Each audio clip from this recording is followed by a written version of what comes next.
Assalamualaikum warahmatullahi wabarakatuh. Perkenalkan, nama saya Hartati dengan NIM E321223335.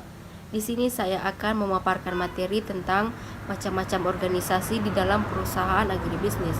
Sebelum kita mengetahui macam-macam organisasi dalam perusahaan agribisnis, kita harus mengetahui apa itu organisasi.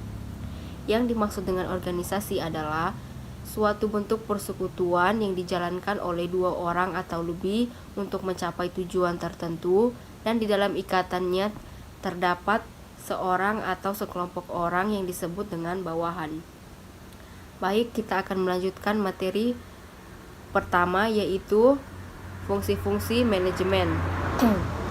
Fungsi-fungsi manajemen terdiri dari 4. Yang pertama yaitu perencanaan atau planning, yang kedua pengorganisasian atau organizing, yang 3 penggerakan atau actuating, yang 4 pengawasan atau controlling. Materi yang kedua yaitu badan usaha agribisnis. Badan usaha agribisnis adalah entitas atau organisasi yang bergerak dalam bidang agribisnis sektor pertanian mulai dari hulu hingga hilir. Sektor ini sangat penting bagi perekonomian suatu negara termasuk di Indonesia. Materi selanjutnya yaitu macam-macam badan usaha. Macam-macam badan usaha organisasi terdiri dari perusahaan perseorangan, firma, perseroan, komanditer atau CV, koperasi, yayasan, badan usaha milik negara atau BUMN, badan usaha milik daerah atau BUMD. Materi selanjutnya yaitu apa saja bentuk-bentuk badan usaha dalam organisasi. Bentuk-bentuk badan usaha itu diantaranya yang pertama koperasi, yang kedua BUMN atau badan usaha milik negara, yang ketiga BUMS atau badan usaha milik swasta, yang keempat perum atau perusahaan umum. Materi selanjutnya yaitu kelebihan dan kekurangan bentuk-bentuk organisasi. Yang pertama, organisasi berbentuk perorangan. Kelebihannya yaitu para pemegang saham tidak bertanggung jawab atas kewajiban bisnis perseroan. Kekurangannya yaitu pemilik hanya mempunyai sedikit kendali terhadap manajemen dan kebijakan. Yang kedua yaitu organisasi bentuk perseroan.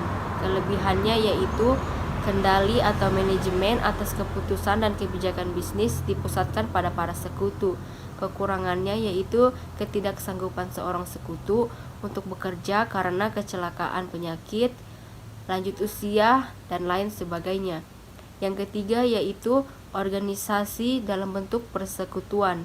Kelebihannya, perusahaan perseorangan tidak membayar pajak penghasilan sebagai bisnis tersendiri. Kekurangannya, terbatasnya jumlah modal yang biasanya dapat disumbangkan oleh seseorang. Ya, sekian materi yang dapat saya paparkan. Kesimpulan dari materi ini adalah manajemen agribisnis yang efektif didukung oleh berbagai bentuk badan usaha menjadi kunci untuk memajukan sektor pertanian dan ekonomi secara keseluruhan.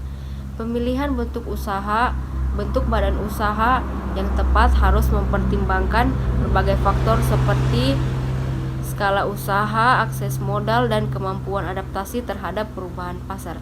Sekian materi yang dapat saya sampaikan, kurang lebihnya mohon maaf. Wabillahi taufiq wal hidayah. Wassalamualaikum warahmatullahi wabarakatuh.